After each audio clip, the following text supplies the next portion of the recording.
مساء الخير. إن شاء الله ألف مبروك للشعب السوري، ولو إجا الفيديو متأخر، فيديو رسمي. المهم حابب أتكلم ببعض النقاط المهمة. أهم نقاط حابب أتكلم فيها، أنا شايف في كتير أصوات طلعت تنتقد موضوع المنهاج، بالذات هذا الموضوع اللي خلاني أعمل هذا الفيديو. على شو معترضين حبايبي؟ أنا مالي عرفان على شو أنتم معترضين. يعني التاريخ اللي كان عم بيقدم لنا إياه بشار الأسد والمقبور أبوه من قبله، يكون هذا هو التاريخ المضبوط يعني اللي كنا نحن عم ندرسه؟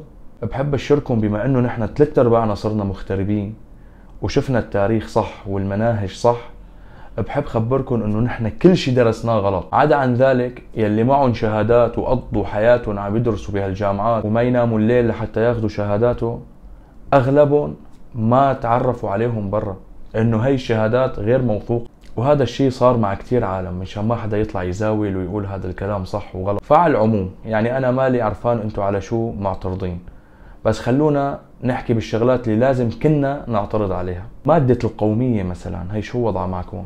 ليش ما طلعتوا واعترضتوا عليها قبل؟ يعني بظن سجن سيد نايا لحاله رجم كل هالأكاذيب يلي درسناها بكتاب القومية، والحركة التصحيحية، وأقوال القائد المقبور حافظ الأسد، وأقوال بشار الأسد. ولو كانوا مستمرين لسه حيطلع لنا أقوال حافظ ابن بشار الأسد، يلي الحمد لله يلي ما عشنا ليوم يستلمنا ابنه لبشار الأسد ونرجع حافظ وبشار. وأنا متأكد لولا الله عز وجل وهالمجموعات هي يلي ضلوا عايشين بإدلب سنين عم بيجهزوا لهذا اليوم، احنا ما كنا حسينا بكرامة. بتعرفوا شو يعني كرامة؟ بتعرفوا أنا كمغترب صار لي أكثر من 10 سنين، لما كنت أقول لواحد أنا من سوريا أقولها بصوت نايس. الحمد لله اليوم بفضل هدول الجماعة، أحمد الشرع لأصغر مجاهد، صرنا نقول نحن سوريين وراسنا مرفوع. وبعدين يلي جاي ينتقد مادة الإلحاد، أنا بسميها تطور الكون، إنه الإنسان كان قرد وتطور وصار بني آدم. هدول الصراحة أنا مالي عرفان شو بدي لكم. يعني أقسم بالله الموضوع بضحك، مع إني أخذ الموضوع بجدية. الموضوع بضحك لدرجة إنه إذا أنتم فعلا مآمنين بهالنظرية هي إنه الإنسان كان قرد وبعدين تطور وصار بني آدم، أنا بحس تاخذ عيلتك كلها هيك وهالمجموعات كلها هي اللي مآمنة بهالنظرية هي، تشوفوا لكم شي محمية بجنوب أفريقيا تروحوا تعيشوا فيها، بركي بتخلفوا قرود أمثالكم تعيشوا معها هنيك، لأنه نحن بصراحة يعني خلصنا من الخنازير، مو ناقصنا قرود. بتشكر الحكومة على تغيير هذا المنهاج الزفت اللي كان كله غلط. بتمنى انكم ما تعطوا وش لهالعالم هي يلي هي ما بدها مصلحة البلد، وغيرانة لأنه البلد تحسنت، ومقهورة لأنه هذا النظام انقلع وراح وسقط وانخلع وهرب. نظام الكلاسين، لازم هذا يكون نظام الكلاسين. أنا آسف، بس إنه أخذين الموضوع جدية زيادة عن اللزوم، فما أعرف أحكي.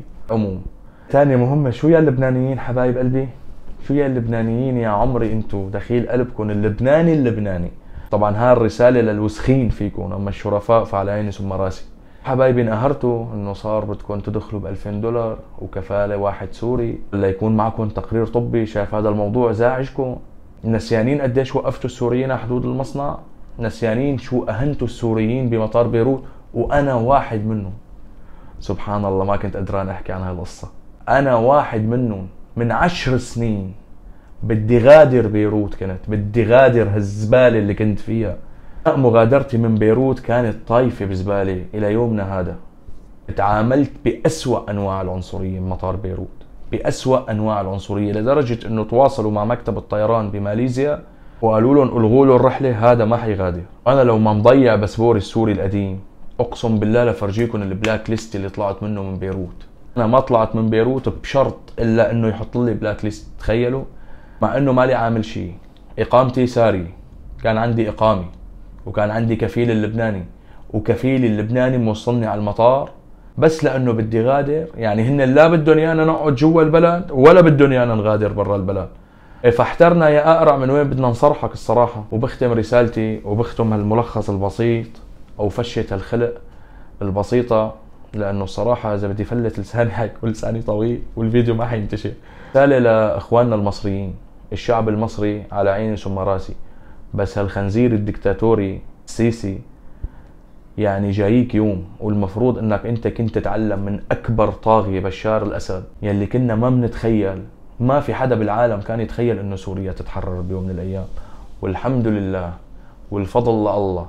وهذا العلم رفرف، ورفرف يا كايدهم رفرف.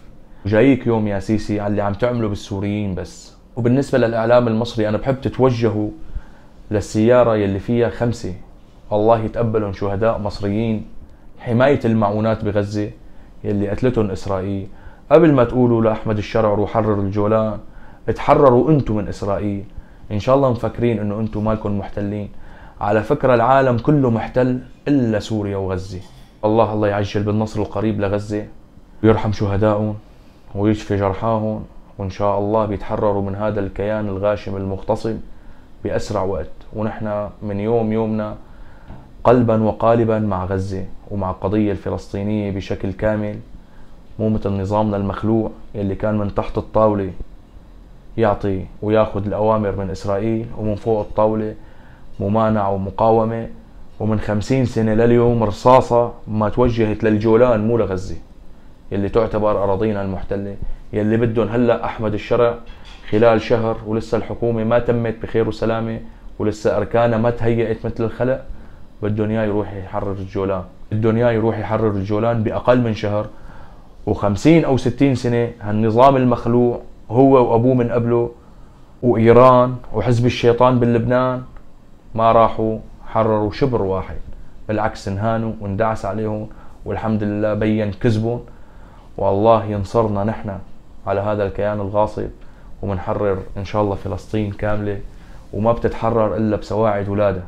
صدقوني فلسطين ما رح تتحرر الا بسواعد ولادها والشرفاء. ان شاء الله ما اكون طولت عليكم، ولا تشوفوني انا هيك ترى مزوحي ها.